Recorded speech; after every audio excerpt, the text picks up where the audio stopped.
Hello students, how are you? As you know, we are doing chapter 3 of geography. In our last videos, we read about the mineral resources. In this video, we are going to start our power resources. So, as every chapter start, every topic start with a story. This topic is also starts with a story. Here is the story. Sunny's mother begins her day by switching on the geyser.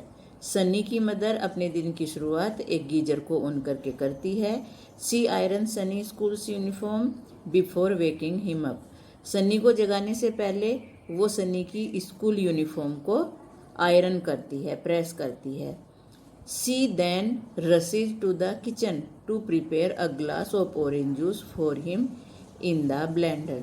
तब वो kitchen में जाती है और वहाँ जाकर सन्नी के लिए एक गिलास ऑरेंज का जूस तैयार करती है. किस में तैयार करती है? ब्लेंडर में तैयार करती है. Sunny, have you finished taking bath? तब वो सन्नी को आवाज़ लगाती है, सन्नी क्या आप नहा चुके हैं?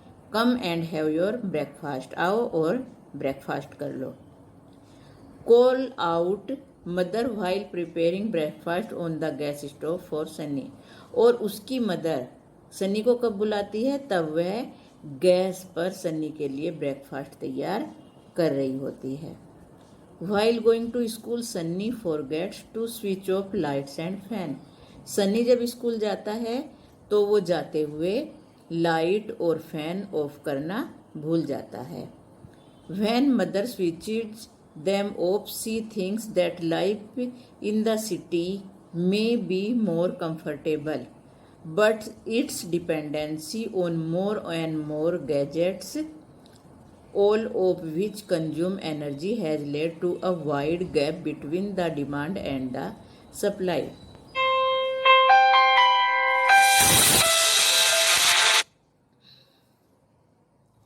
उसकी मदर जब लाइट और फैन स्विच ऑफ करने जाती है तब वह सोचती है कि शहरों में जो जीवन है वो बहुत ज़्यादा कंफर्टेबल हो गया है, क्योंकि हर चीज़ हम गैजेट, ज़्यादातर लोग अब अधिक से अधिक गैजेट्स पर जो ये चीज़ें होती हैं, चाहे वो गीज़र यूज किया है, चाहे वो ब्लेंडर यूज किया है, गैस स्टोव यूज किया है, आयरन यूज की है, ये सारी चीज़ें गैजेट्स कहलाती हैं. तो इन चीज़ों पर लोग अधिक से अधिक डिपेंड होते जा रहे हैं, लेकिन इनकी जो डिपेंडेंसी है, जो इन पर निर्भरता है, वो ज़्यादा एनर्जी को कंज्यूम करती है, उससे एनर्जी ज़्यादा खर्च होती है, जिससे एनर्जी की सप्लाई और उसकी डिमांड में बहुत बड़ा गैप हो गया है. यानी जितनी सप्लाई है उससे ज़्यादा अब इसकी डिमांड होने लगी है. With the advent of science and technology the lifestyle are changing very fast. Science और टेक्नोलॉजी के आ जाने से लोगों का जीवन बड़ी तेजी से बदल रहा है. पावर और energy plays a vital role in our life. हमारे जीवन में पावर या एनर्जी, जिसे हम इलेक्ट्रिसिटी कहते हैं, ये बहुत बड़ा रोल प्ले करती हैं. We also need power for industry, agriculture, transport, communication and defence. हमें इंडस्ट्री के लिए, एग्रीकल्चर के लिए, ट्रांसपोर्ट, कम्युनिकेशन या डिफेंस, हर चीज़ के लिए पावर की ज़रूरत होती है. पावर रिसोर्सेज में be broadly categorise as conventional and non conventional resources. और इन पावर रिसोर्सेज को दो कैटेगरी में हम डिवाइड करते हैं. First is conventional sources of energy and second is non conventional sources of energy. Now conventional sources of energy, ये कौन से सोर्सेज होते हैं? Conventional sources of energy are those which have been common use for a long time. Conventional sources of energy वो होते हैं जो काफ़ी लंबे टाइम से, पुराने टाइम से लगातार यूज हो रहे हैं. Firewood and fossil fuel are two main conventional energy sources. Firewood जो लकड़ी जलाई जाती है, जैसे गांव में चूल्हे में लकड़ी जलाते हैं वो, और फॉसिल फ्यूल जो ईंधन जलाया जाता है, जैसे पेट्रोलियम जो होते हैं, नेचुरल गैस होती है जो आप गैस जलाते हैं, या फिर पेट्रोल जो गाड़ियों को चलाने के लिए, बाइक वगैरह या फोर व्हीलर को चलाने के लिए पेट्रोलियम जो यूज किए जाते हैं, those are non fossil fuel. तो ये दो main conventional sources of energy हैं, परंपरागत कन्वेंशनल परंपरागत सोर्सेज ऑफ एनर्जी, जिन्हें हम पुराने टाइम से यूज करते आ रहे हैं। First is firewood. It is widely used for cooking and heating. लकड़ी का यूज किस लिए किया जाता है? खाना पकाने के लिए और हीट करने के लिए, गर्मी पैदा करने के लिए, जैसे सर्दियों में लकड़ियाँ जलाते हैं, हीट पैदा करते हैं। In our country more than 50% of energy used by villagers come from firewood. हमारे देश में जो गांव के लोग एनर्जी यूज करते हैं उसका 50% यानी आधी एनर्जी लकड़ी से ही यूज की जाती है। लकड़ी को जलाकर ही वो एनर्जी यूज करते हैं।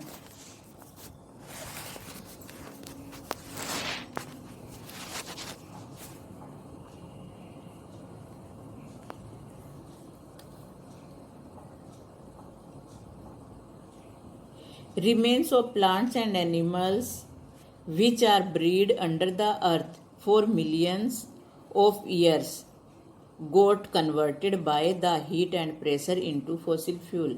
जो प्लांट्स के रिमेन्स होते हैं, प्लांट्स के जैसे कोई प्लांट है, कोई पेड़ है, उसके जो छोटे छोटे पत्ते टूटते रहते हैं, उसकी छोटी छोटी टहनियाँ टूटती रहती हैं, वो मिट्टी में मिल जाती हैं, और एनिमल्स जानवरों जब मर जाते हैं उनकी जो बोन्स वगैरह होती हैं वो ज़मीन में दब जाती हैं, और करोड़ों सालों के बाद ये किस में बदल जाती है? हीट और प्रेशर के द्वारा ये फॉसिल फ्यूल में बदल जाती है। Fossil fuels such as coal, petroleum and natural gas are the main sources of conventional energy. और फॉसिल फ्यूल कौन कौन से होते हैं? कोयला, पेट्रोलियम और नेचुरल गैस। ये कन्वेंशनल सोर्सेज ऑफ एनर्जी के मेन सोर्स हैं। The reserve of these minerals are limited. और इनके जो रिजर्व हैं, रिजर्व जहाँ पर इनको ये संरक्षित किए जाते हैं, जहाँ पर ये पाए जाते हैं, ये बहुत कम हैं, लिमिटेड हैं। The rate at which the growing world population is consuming them is far greater than the rate of their formation.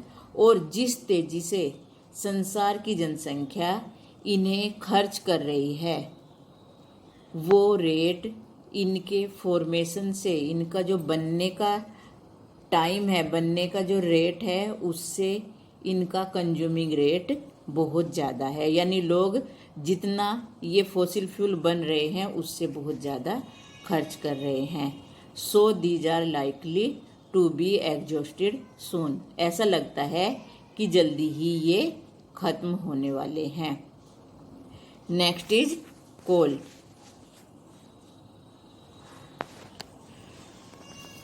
Coal is the most abundantly found fossil fuel. कोयला सबसे ज़्यादा मात्रा में पाया जाने वाला फॉसिल फ्यूल है, सबसे अधिक मात्रा में ये ही पाया जाता है। It is used as a domestic fuel. ये कहाँ कहाँ पर यूज किया जाता है? डोमेस्टिक फ्यूल, घर में ईंधन के रूप में यूज किया जाता है जलाने के लिए। इन इंडस्ट्रीज, फैक्ट्रियों में यूज किया जाता है। कौन कौन सी इंडस्ट्रीज में? Such as iron and steel, iron और स्टील इंडस्ट्री में। स्टीम इंजन में, जो भाप के इंजन होते हैं उनमें इसका यूज किया जाता है, और बिजली बनाने में इसका यूज किया जाता है। तो कोयले का यूज कहाँ कहाँ पर किया जाता है? डोमेस्टिक फ्यूल के लिए, इंडस्ट्रीज में। कौन कौन सी इंडस्ट्रीज में? आयरन और स्टील इंडस्ट्री में, स्टीम इंजन में, जो भाप से चलने वाले इंजन होते हैं, और बिजली बनाने में इनका यूज किया जाता है। Electricity from coal is called thermal power. और कोयले से बनने वाली जो बिजली होती है उसे थर्मल पावर कहा जाता है। The coal which we are using today was formed millions of year ago when gained ferns and swamp got buried under the layers of the earth। जो कोयला हम आज यूज कर रहे हैं वो करोड़ों साल पहले ही बन चुका था। जब इस तरह से, जैसे मैंने बताया था आपको कि जो प्लांट्स और एनिमल्स के रिमेन्स हैं, बचे हुए पार्ट्स हैं, वो अर्थ के अंदर दब गए थे। करोड़ों साल पहले जब वो दबे थे वो आज कोयला बनकर तैयार हुए हैं, और जो अब दब रहे हैं उसका कोयला बनने में आगे करोड़ों साल लग जाएंगे। Coal is therefore referred to as buried sunshine. इसलिए कोयले को क्या कहा जाता है? बरीड सनशाइन कहा जाता है। दबी हुई चमक इसको कहा जाता है। The leading coal producers of the world are. कौन कौन से कंट्रीज हैं, कौन कौन जो वर्ल्ड में सबसे ज़्यादा कोयला प्रोड्यूस करते हैं? China, USA, Germany, Russia, South Africa and France. The coal producing areas of India. और हमारे कंट्री में कौन कौन से एरिया हैं जहाँ पर सबसे ज़्यादा कोयला होता है? रानीगंज, झरिया, धनबाद एंड बोकारो इन झारखंड। सबसे ज़्यादा कोयला हमारे कंट्री में झारखंड में होता है। Now petroleum. The petrol that keeps your car running as well as the oil that keeps your cycle from squeezing both begin as a thick black liquid called petroleum.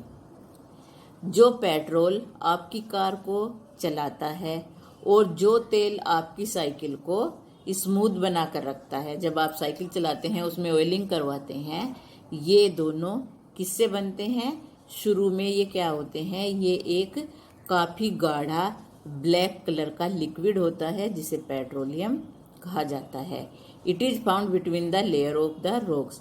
और ये कहाँ पर पाया जाता है? चट्टानों की लेयर्स के जो परतें होती हैं उनके बीच में पाया जाता है। And is drilled from the oil field located in offshore and coastal areas.